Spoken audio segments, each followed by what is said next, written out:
Hola y bienvenidos a una nueva sección titulada Leyendo blogueros literarios, en la cual vamos a explorar diversos blogs dedicados a la literatura. ¿Saben? Con la llegada del Internet llegó también la posibilidad de que millones de personas en todo el mundo pudieran crear y compartir sus propias ficciones. Como consecuencia, llenándolo de obras de calidad cuestionable, pero también ofreciendo joyas ocultas que quizá merezcan más reconocimiento. Mi objetivo con esta serie es explorar esas ficciones menos conocidas para darles la oportunidad de formar parte de las ficciones inmortales y trascendentales de la historia literaria. ¿Encontraremos muchas joyas y riqueza oculta o será verdad que el Internet solo es el vertedero de la creatividad humana? Descubrámoslo. La primera obra que vamos a leer pertenece a uno de los blogueros literarios que más me han llamado la atención, Osvaldo Mejía, el fabricante de mundos alternativos que reparte golosinas envenenadas de fantasía. Su estilo psicodélico y onírico no solo se refleja en su literatura, sino también en sus obras pictóricas, que van más allá de nuestra realidad y de nuestros sueños. El día de hoy exploraremos una de sus series que llevaba un tiempo queriendo leer, Los dioses que cayeron del cielo. Leamos el primer capítulo. Ok. Primer capítulo. Reto a los olvidados. Allá, muy allá, en los confines del universo, en un lugar remoto de esos cuyo origen llega a nuestro entendimiento, siempre velado por un manto de incomprensibilidad sobre el que se embrionan dogmas. Allá, donde de manera constante mueren y nacen astros, estrellas y galaxias. Y sin embargo, cuando señalamos con nuestros dedos índice su ubicación, solo se distingue una densa negrura que la sugiere como ajena a cualquier génesis. Allí empezó esta gesta que entre oníricos mensajes me ha sido narrada. Se escucha bastante Lovecraftiano este comienzo. En uno de esos distantes mundos, solo Dios sabe en qué tiempos. El orden establecido estaba regido por imposiciones dictatoriales y normas irrefutables, provenientes de las lenguas del inefable Consejo de los Grandes Señores, grupo mítico de mandamás sin rostro visible, que se autoconferían poder de determinar cómo y hasta cuándo se definía la existencia de los comunes. Ellos decidían sobre los demás, qué debían comer, cómo debían vestirse, de qué debían enfermarse, el modo en que podían divertirse y hasta las causas por las que debían morir. Ir en contra de alguno de sus inquebrantables mandatos significaba hacerse acreedor a severas represiones que fluctuaban en un rango que iba desde la tortura y confinamiento perpetuo hasta la pena de muerte. Más aún si el delito cometido era la realización de cualquier tipo de experimento genético. Esa atribución se le tenía reservada para sí mismos.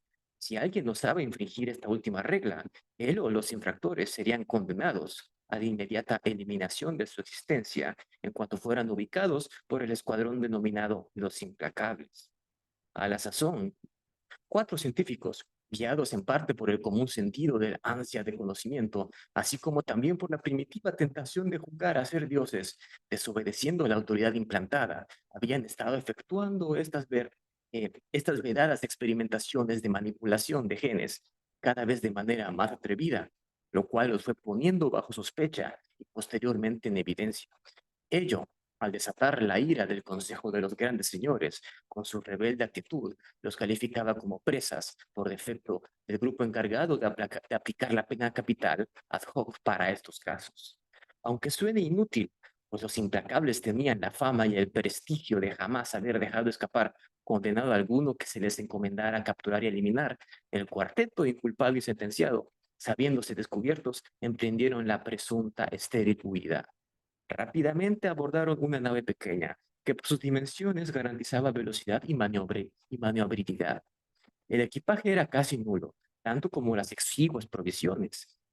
¿Qué tal si se tratara de la consciente premonición de una fuga destinada al fracaso, inminente pero igual? Nadie en sus cabales intactos se resigna a guardar inquietud a la muerte. La reacción siempre sería correr, huir, buscar alejarse físicamente del fin de los fines. En cambio, fueron muy cuidadosos en llevar a bordo gran cantidad de semillas y algas diversas. Los destacados científicos, 3 varones y una mujer, cuyo delito había sido justamente manipular con el génesis de la vida, ahora estaban en condición de penados furtivos a bordo de una navecilla espacial, que por muy rápida que fuera, no ofrecía la menor garantía de cumplir el propósito de evadir el encargo del escuadrón de los implacables. Ni bien cerraron la escotilla, Theo, el científico de más edad y ascendencia entre los 4, tomó posesión del sillón de mando desde donde se guiaba la pequeña nave. Esta, de manera aparentemente absurda, no estaba dotada de timón alguno ni artificio que pudiera favorecer el enrumbamiento. Ni bien Theo se instaló en el asiento, algo más de una decena de cables emergieron del mismo, conectándose esmerada y milimétricamente a diversas partes de su organismo. Electrodos y agujas se adhirieron a su cabeza, pecho y extremidades. Casi al instante, por el interior de las cánulas se hizo visible el torrente de líquidos que de manera invasiva iban penetrando en el organismo del piloto de turno. Adrenalina y otras hormonas sintéticas, entre ellas estimulantes del impulso sexual como la testosterona, eran introducidas al flujo sanguíneo de Theo en dosis tan escrupulosamente específicas como su metabolismo necesitara para afrontar las circunstancias que se presentaran. El suministro de adrenalina era constante. De pronto la nave se puso en movimiento. El pánico era colectivo. La histeria amenazaba con desestabilizar la cordura. Solo Theo, ayudado por las mencionadas hormonas sintéticas, encaminaba la crisis hacia un estrés positivo. La navecilla partió rauda, gobernada mentalmente por Theo, que guiaba el curso por impulsos telepáticos dictados desde la lucidez inducida por el riego hormonal a que era sometido, con reflejos específicos y acertados que le permitían sortear y evitar colisionar con cuanto obstáculo aparecía en su camino. Superada la atracción magnética natural que ejercían los cuerpos celestes, la nave comenzó a devorar miles de kilómetros en el espacio libre. Todo fue quedando atrás. Los lugares, los recuerdos, la vida misma estaba siendo reemplazada por la incertidumbre de ir hacia donde no sé. El objetivo de alejarse de la muerte se estaba cumpliendo. Y sin embargo, los temores no cesaban, simplemente se transformaban y eran suplantados por nuevas aprensiones. Esto es una constante de la existencia misma, y en ese contexto no cabía la excepción.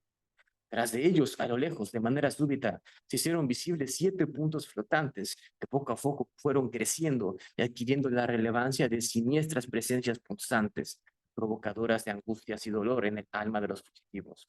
Claro que sí, era uno de los escuadrones de los implacables, ahora volátil de 7 naves de caza pilotadas por expertos en el arte de acechar, acosar, emboscar, atrapar y ejecutar.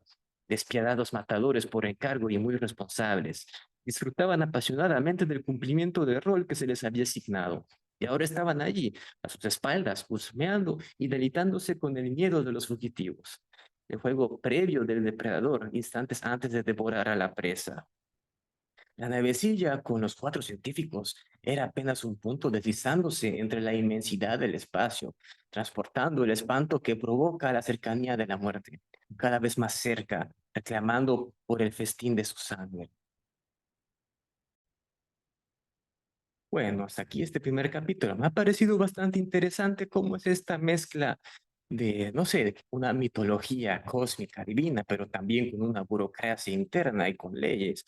Y sí, va a tener pinta de interesante porque va a parecer que sea, no sé, tal vez tengo la impresión de que se va a volver tipo detectivesco, tipo fugitivo, tipo novela de criminales, etcétera. Es una buena combinación de varios elementos. Ya veremos más adelante cómo se desarrolla todo.